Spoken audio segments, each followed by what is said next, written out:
Hello guys, আসসালামু আলাইকুম। আজকে আমি আমার আন্টিরও যে দেখা যাচ্ছে মিক্সি করা আন্টি তার আরেকটা মিক্সি বানাচ্ছি আমি। জানি না কেমন হবে। আমি নিজে থেকে এমনিতে মাপ ছাড়াই দেখেন কাটতেছি। আর তার মধ্যে আন্টি বলতেছে তোমার কাপড় চোপড় গুলো দাও, আমি লন্ড্রিতে নিয়ে যাচ্ছি। তা দিলাম। এই তো আমার মিক্সিটা কাটা প্রায় শেষ হয়ে যাচ্ছে।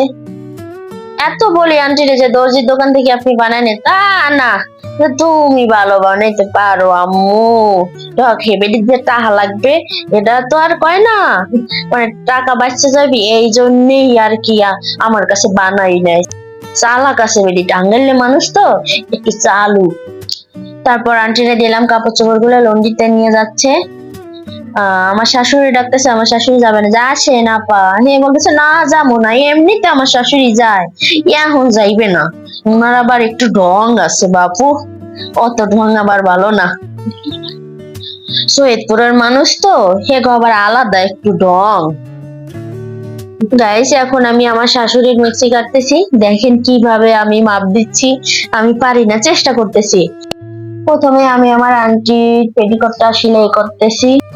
এই দেখেন পেটিকোট ছায়া সেলাই হয়ে গেছে, কেমন হয়েছে কমেন্ট করে জানাইবেন।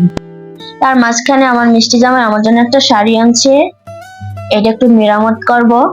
মেরামত শেষে আমি একটু ঢং করতেছি, দেখেন তো শাড়িটা আমার কেমন লাগতেছে।